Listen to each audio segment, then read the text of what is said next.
연금을 더 받으면 노후가 편해질 거라고 믿잖아요. 그런데 어느 순간부터는요, 연금이 오르는 만큼 건보료가 따라와서 발목을 잡습니다. 오늘 얘기는 무섭지만 꼭 필요합니다. 부모님 이야기일 수도 있고 40, 50대인 우리 미래 이야기일 수도 있어요. 딱 한 줄로 정리하면 이겁니다.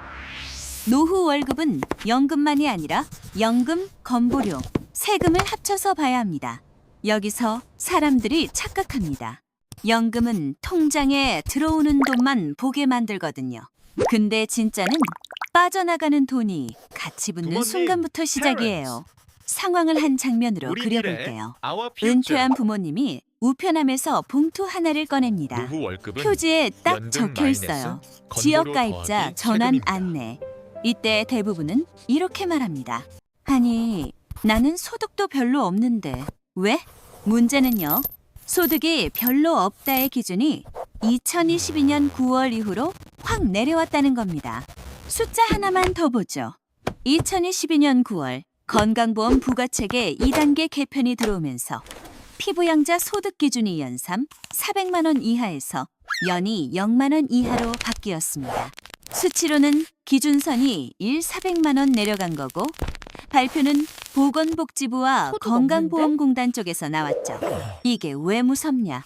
기준선이 내려가는 순간 나는 그냥 자녀 직장보험에 얹혀있던 사람에서 이제부터 내가 내야 하는 사람으로 신분이 갈립니다. 그리고 그 갈라지는 선이 바로 연이 0만 원입니다. 여기서 멈추면 안 됩니다. 연이 0만 원이 월 106, 16만 원 정도잖아요.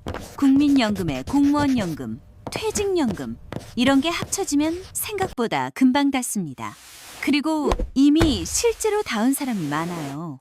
2023년 1월 기준으로 공적연금 소득 때문에 피부양자에서 제외된 연금수급자가 20만 사 157명 수준으로 집계됐다는 보도와 공단 자료가 나왔습니다.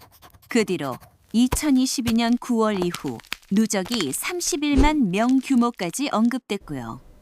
이건 언론 보도와 공단 자료에서 반복적으로 다뤄졌습니다. 자, 이제부터가 진짜입니다. 왜 성실하게 오래 낸 사람이 더 불리해지냐? 연금이 높을수록 이 0만 원 선을 넘을 확률이 높아지니까요. 이게 역설이에요. 평생 열심히 납부해서 연금을 더 받는 사람이 그 연금 때문에 건보료 납부자가 됩니다. 보상처럼 보였던 게 어느 순간 비용이 붙는 구조로 바뀌는 거죠. 여기서 사람들이 또 착각합니다. 보험료율이 동결이라며? 그럼 부담도 그대로 아니야? 아니요. 보험료율이 멈춰도 신분이 바뀌면 돈이 새로 생깁니다. 수치 하나, 날짜 하나, 출처 하나로 말해볼게요. 2025년 기준 건강보험료율은 7.09%로 동결됐습니다. 날짜는 2025년, 출처는 보건복지부 고시와 공단 안내에서 확인되는 내용이죠. 그런데도 부담이 커지는 이유는 얼마를 곱하느냐가 아니라 무엇에 곱하느냐가 바뀌기 때문입니다. 지역 가입자로 넘어가면 계산이 달라집니다. 소득만 보는 게 아니라 재산도 봅니다. 그리고 그 재산을 점수로 바꾸고 점수당 금액을 곱해요. 그 점수당 금액이 2025년 기준 208.4원으로 유지됩니다. 날짜는 2025년. 출처는 공단 자료와 관련 고시에서 안내되는 구조죠. 그래서 연금이 임계선을 넘는 순간 집값과 예금이 점수로 환산돼서 같이 따라붙습니다. 이걸 댐으로 비유해 볼게요. 연2 0만 원은 댐의 경고 수위입니다. 수위가 살짝만 넘어도 경고등이 켜지고 물이 새기 시작해요. 근데 더 무서운 건요, 지금 보이는 고지서가 정가가 아닐 수 있다는 겁니다. 그러니까 할인 쿠폰 붙은 가격일 수 있어요. 피부양자에서 지역가입자로 전환된 사람들에 대해 정부가 한시 경감 제도를 운영해왔죠. 첫 해는 80% 경감, 그 다음 해는 60%, 40%, 20% 이런 식으로 4년 동안 단계적으로 줄어드는 방식이 언급돼 왔습니다. 날짜로는 2022년 9월 이후 전환자 대상으로 적용되고, 출처는 복지부 발표와 공단 안내에서 확인되는 내용입니다. 여기서 한 번 더 숫자로 체감해 봅시다. 피부양자에서 제외된 연금 수급자의 월 평균 건보료가 약 16만 1,600원 수준으로 추산됐다는 보도가 있었어요. 날짜는 2022년 이후 2023년 전후로 자주 다뤄졌고 출처는 공단 자료와 언론 보도입니다. 16만 원 되면 뭐 그 정도야 라고 생각할 수 있죠. 근데 이 다음이 진짜입니다. 그 16만 원이 첫 해 할인 적용일 수 있다는 거예요. 4년이 지나면요. 할인이 줄어들고 결국 사라지는 구간이 옵니다. 같은 연금, 같은 집, 같은 예금인데도 체감상 건보료가 2배 가까이 늘었다고 느끼는 사람이 나오는 이유가 여기 있습니다. 여기서 제가 말 하나 정정할게요. 정확히 말하면 무조건 2배가 된다는 뜻은 아닙니다. 하지만 할인 구간이 끝나면서 부담이 확 뛰는 체감은 충분히 생길 수 있다는 거죠. 그리고 또 하나, 2026년 8월까지 한시 경감이 이어진다는 방향이 언급됐지만 그 이후 연장이 확정된 건 아니라는 보도 흐름도 있었습니다. 날짜는 2016년 8월, 출처는 복지부 공단 관련 안내와 언론 보도에서 다뤄졌죠. 그러니까 지금은 시간차 폭탄이 숨어있는 구조입니다. 여기서 리텐션 하나 걸어둘게요. 근데 더 무서운 건 건보료만이 아니라는 겁니다. 세금까지 같이 붙으면 노후 월급의 모양이 완전히 달라져요. 연금이 들어오면 사람은 마음이 풀립니다. 이제 매달 월급 생겼다. 근데 그 월급이 진짜 월급이 되려면 공제 항목까지 같이 봐야 합니다. 이게 집 짓기랑 똑같아요. 집을 지을 때 벽만 세우면 끝이 아니죠. 전기, 배관, 단열, 마감. 돈이 뒤에서 계속 붙습니다. 연금도 똑같습니다. 수령액만 보면 벽 세운 거예요. 건보료와 세금은 배관과 전기 같은 겁니다. 안 하면 살 수가 없어요. 자, 그럼 왜 하필 이 0만 원이냐? 이 질문 나오죠. 2022년 9월 개편에서 피부양자 소득 기준이 그 선으로 내려왔기 때문입니다. 이 선이 생기면서 사실상 피부양자와 납부자를 갈라놓는 기준이 됐습니다. 여기서 사람들이 또 한 번 착각합니다. 나는 공적연금만 받는데 그게 무슨 큰 소득이야. 그런데 제도는 공적연금도 소득으로 봅니다. 이게 포인트예요. 그리고 이 기준은 부모님 세대만의 이야기가 아닙니다. 1950, 60년대생이 본격적으로 연금 수령에 들어가는 타이밍이 2025, 2026년대에 겹치면서 체감 사례가 늘어날 수밖에 없습니다. 날짜는 2025, 2026년. 출처는 인구 구조와 연금 수급 흐름을 다루는 공단 정부 자료, 그리고 언론 보도에서 반복적으로 얘기돼 왔죠. 자, 시소 메타포로 한번 정리해 볼게요. 연금이 올라가면 시소가 내 쪽으로 내려오는 것 같잖아요. 근데 건보료와 세금이 반대편에 올라타면 시소는 다시 올라갑니다. 결국 중요한 건 이겁니다. 연금 총액이 아니라 실수령입니다. 그리고 실수령은 가구 구성과 자산 형태에 따라 달라집니다. 예를 들어볼게요. 연금 월 180만 원 받는 부모님이 있고 집 한 채가 있고 예금이 좀 있는 경우, 또 다른 부모님은 연금을 100만 원이지만 전세 살고 예금이 거의 없는 경우, 같은 나라에서 같은 제도인데 체감 건보료는 완전히 다를 수 있습니다. 왜냐하면 지역가입자 계산은 복합이니까요. 연금 소득의 7.09%가 얹히는 구조를 기본으로 두고 재산은 점수로 환산해서 점수당 208.4원을 더하는 방식이죠. 이게 공단 안내에서 설명하는 큰 틀입니다. 여기서 한 번 더 장기요양보험료도 같이 붙습니다. 2025년 장기요양보험료율이 0.9182%로 별도 부과된다는 안내가 있었죠. 날짜는 2025년, 출처는 고시와 공단 안내입니다. 그러니까 화면에 7.09%만 보이면 안 됩니다. 실제로는 장기요양까지 합쳐 체감 부담이 달라져요. 이거 놓치면 계산이 계속 작게 나옵니다. 이쯤 되면 이런 말 나옵니다. 그럼 연금을 이 0만 원 아래로 맞추는 게 정답이에요? 여기서 사람들이 또 착각합니다. 정답은 하나가 아닙니다. 이 0만 원은 임계점이지 인생의 정답이 아니에요. 연금을 줄이려고 무리하면 생활비가 부족해지고 다른 리스크가 생길 수 있죠. 그래서 저는 이렇게 말합니다. 이건 투자 권유가 아니라 구조 설명입니다. 각자 상황이 다르니 숫자 기준으로 확인하세요. 그리고 또 하나, 연금을 받는 방식, 부부의 분산, 다른 소득의 타이밍에 따라 결과가 달라집니다. 이 얘기는 꼼수가 아니라 가정의 현금 흐름을 설계하는 이야기예요. 커피 브랜드 메타포로 갈게요. 사람들이 ETF 고를 때는 원두 원산지부터 따지고 산미니 바디감이니 집착하잖아요.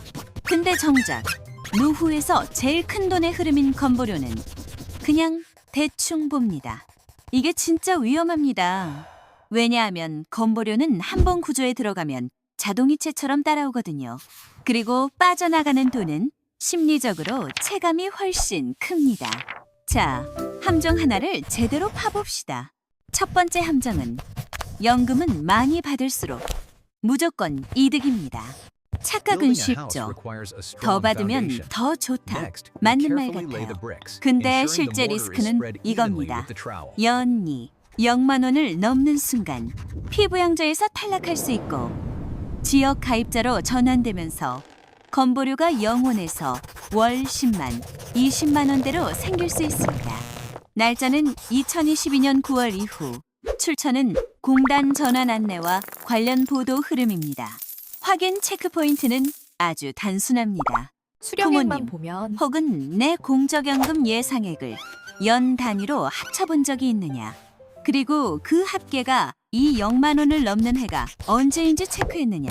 피해 시나리오는 이렇게 나옵니다. 65세에 연금이 시작되고 첫 해에는 경감이 적용돼서 생각보다 괜찮네라고 느낍니다. 근데 4년 뒤 경감이 줄어들거나 끝나면서 같은 통장인데 빠져나가는 돈이 늘어요. 내가 뭘 잘못했지? 이 말이 나옵니다. 여기서 멈추면 안 됩니다. 두 번째 함정은 보험료율 동결이면 내 부담도 그대로입니다. 착각은 뉴스 자막이 만들어내죠. 동결, 안정, 그대로. 근데 실제 리스크는 신분 변화와 자산 점수입니다. 보험료율이 7.09%로 고정돼도 피부양자에서 지역가입자로 바뀌는 순간 영원히 고정 지출로 바뀝니다. 날짜는 2025년 동결, 출처는 복지부 고시와 공단 안내입니다. 확인 체크포인트는 이거예요. 내가 지금 피부양자인지, 직장가입자인지, 지역가입자인지, 그리고 은퇴나 연금 수령 시작으로 그 신분이 바뀔 가능성이 있는지. 피해 시나리오는 이렇게 옵니다. 62세에 동결이라 다행 하고 넘겼는데 63세에 연금 수령이 시작되며 소득이 잡혀 전환됩니다. 그 순간 집과 예금까지 같이 반영되면서 체감은 갑자기 폭탄이 됩니다. 세 번째 함정도 있습니다. 자녀 직장 피부양자는 웬만하면 평생 유지된다. 이건 거의 가족 문화처럼 믿는 분들이 많아요.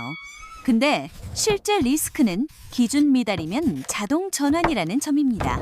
직계 가족이어도 소득과 재산 기준을 넘으면 피부양자에서 탈락할 수 있습니다. 날짜는 2022년 9월 이후 강화된 기준, 출처는 제도 개편 내용과 공단 안내입니다. 체크 포인트는 간단합니다. 부모님의 연금 시작 연도, 그리고 그 해에 연금과 다른 소득이 합쳐져서 이 0만 원을 넘는지. 피해 시나리오요. 자녀는 부모님을 피부양자로 두고 있었다고 생각합니다. 어느 날 공단 안내문이 오고 그때서야 전환됐다를 알게 돼요. 그 달부터 고지서가 새로 나오죠. 여기서 한 번 더 무서운 얘기. 부모님 부담이 늘면 결국 자녀의 부담으로 넘어오는 경우가 많습니다. 가계 전체의 현금 흐름이 흔들리는 거예요. 그리고 여기서 사람들이 또 착각합니다. 그럼 나는 직장인이니까 상관없지. 아니요, 직장인도 함정이 있습니다. 직장 가입자라도 보수 외 소득이 연이 0만 원을 넘으면 별도 건보료 부과 대상이 될 수 있다는 안내가 있었죠. 날짜는 제도 안내에서 꾸준히 언급되어 왔고 출처는 공단과 제도 설명 자료들입니다. 배당, 임대, 이자 이런 것들이 쌓이면요. 어느 순간 선을 넘습니다. 이 다음이 진짜입니다. 은퇴 직전에는 소득이 여러 줄로 나뉘기 시작하잖아요. 연금, 금융소득, 임대, 일시적인 퇴직 관련 수입. 이게 한 해에 겹치면 기준선을 훅 넘길 수 있어요. 그래서 저는 연금만 보지 말고 연금이 들어오는 해의 전체 소득 지도를 그려라. 이렇게 말합니다. 이건 투자 권유가 아니라 구조 설명입니다. 각자 상황이 다르니 숫자 기준으로 확인하세요. 자, 큰 그림을 산소 호흡기로 비유해 볼게요. 피부양자라는 상태는 어떤 분들에겐 산소 호흡기처럼 숨쉬게 해주는 장치였어요. 근데 기준이 강화되면 그 호흡기가 갑자기 떼어질 수 있습니다. 그 순간 사람들은 내가 좀비가 된 느낌을 받죠. 매달 통장에서 돈이 빠져나가는데 어디서부터 잘못된 건지 감이 안 옵니다. 이게 정부가 없을 때 생기는 공포예요. 그래서 오늘은 공포를 현실로 바꾸는 시간입니다. 공포는 막연할 때 커지고 숫자로 보면 작아집니다. 숫자 4개를 기억하세요. 연이 0만 원, 보험료율 7.09%, 재산 점수당 208.4원, 그리고 4년 한시 경감. 여기서 질문 하나 더 나옵니다. 그럼 집 한 채 있는 은퇴자는 다 위험한가요? 답은 이렇게 해야 정확합니다. 집이 있다고 해서 무조건 폭탄은 아닙니다. 하지만 구조적으로 영향은 받을 수 있습니다. 핵심은 집의 가치와 다른 재산, 그리고 소득이 함께 작동한다는 거예요. 지역가입자는 재산이 점수로 환산되니까 집이 크고 예금이 많을수록 체감이 커질 수 있습니다. 그래서 같은 연금액이어도 집의 규모에 따라 노후 월급이 달라집니다. 또 질문. 그럼 연금을 늦게 받으면 해결돼요? 여기서도 착각하면 안 됩니다. 연금을 늦추는 건 선택지 중 하나일 뿐이고 생활비와 수명, 세금, 다른 소득과 같이 봐야 합니다. 무조건 늦추면 이득, 이런 건 없습니다. 그러니까 핵심은 나한테 유리한 조합을 찾는 거예요. 이쯤에서 반론이 나옵니다. 그래도 정부가 부담을 줄여주지 않겠어요? 현실적으로는 부담 완화 장치가 있긴 하지만 영구적인 약속은 아닐 때가 많습니다. 고령화와 의료 이용 증가로 재정 압박이 있다는 얘기는 계속 나오고 그럴수록 정책은 보통 보험료율을 확 올리기보다 기준을 조정하거나 대상자를 조정하는 방식을 쓰기 쉽습니다. 이건 여러 정책 흐름에서 반복되어 온 패턴이죠. 그리고 또 하나, 한국은 직장 가입자 1명당 피부양자 수가 0.955명 수준으로 언급되면서 해외보다 높다는 비교가 나왔습니다.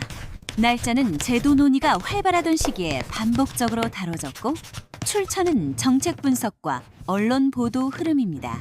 이 얘기는 무슨 뜻이냐? 피부양자를 줄이려는 압력이 쉽게 사라지지 않는다는 뜻입니다. 자, 이제 큰 그림 요약으로 갑시다.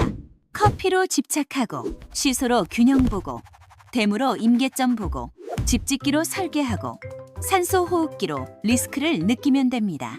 결국 이 5개 메타포가 한 문장으로 모입니다. 노후 월급은 들어오는 돈이 아니라 남는 돈이다. 그리고 남는 돈은 연금과 건보료와 세금이 동시에 결정한다.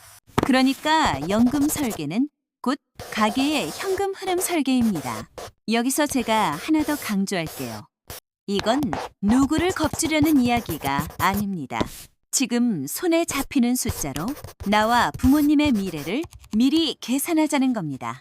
자, 이제 진짜로 오늘 끝내야 할 파트. 지금 당장 할 수 있는 행동, 체크리스트로 마무리하겠습니다. 말로만 하지 말고 오늘이나 이번 주말에 실제로 해보세요. 먼저 본인과 배우자, 그리고 부모님의 공적연금 예상액을 연 단위로 적어보세요. 월로 보면 감이 안 옵니다. 연으로 적으면 이 0만 원 선이 보입니다. 그리고 넘는 해가 언제인지 표시하세요. 다음으로 우리 집이 피부양자인지, 직장 가입자인지, 지역 가입자인지 현재 상태를 확인하세요. 상태가 바뀌는 트리거가 뭔지도 같이 적으세요. 은퇴, 연금 개시, 소득 증가, 가족 구성 변화 이런 게 스위치입니다. 그리고 세 번째로 연금 외 소득이 있는지 점검하세요. 배당, 이자, 임대, 기타 소득이 연이 0만 원에 가까워지는지 체크하세요. 숫자 하나만 더 보죠. 임계점은 생각보다 조용히 넘어갑니다. 네 번째로 재산 구조를 현금 흐름 관점에서 정리해 보세요. 집, 예금, 자동차 같은 항목이 건보료 계산에서 어떤 영향을 줄 수 있는지 최소한의 방향성만 잡으세요. 정답을 찾기보다 위험 구간이 어디인지 표시하는 게 먼저입니다. 다섯 번째로 한시 경감이 끝나는 시점이 내 가게에 어떤 의미인지 시뮬레이션 해보세요. 지금 고지서가 할인일 수 있다는 걸 전제로 2, 3년 뒤, 4, 5년 뒤에 가계부를 그려보는 겁니다. 이거 한번 해보면 불안이 구체적인 계획으로 바뀝니다. 여섯 번째로 가족 대화를 하세요. 부모님께 연금이 얼마나 나오냐를 묻는 게 아니라 연금 시작 후에 건보료가 어떻게 바뀌는지 같이 보자. 이렇게 말해보세요. 이 대화가 늦을수록 대응이 더 어렵습니다.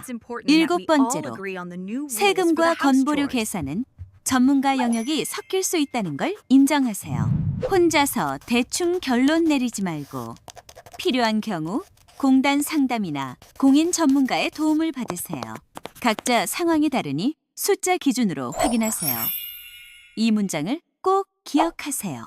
여덟 번째로 오늘 영상에서 기억해야 할 숫자 4개를 메모장 첫 줄에 적어두세요. 연이 0만 원, 7.09%, 208.4원, 4년.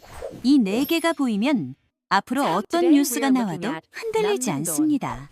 마지막으로 한 문장만 더. 연금은 노후를 살리는 돈이 맞습니다. 하지만 연금이 살리는 만큼 건보료와 세금이 가져갈 수도 있다는 걸 알고 시작하면 그때부터는 우리가 주도권을 잡습니다. 다음 편에서는요. 부부 기준으로 이 0만 원 선을 어떻게 현실적으로 관리할지, 그리고 자산 형태별로 건보료 체감이 달라지는 구조를 더 쉽게 풀어보겠습니다.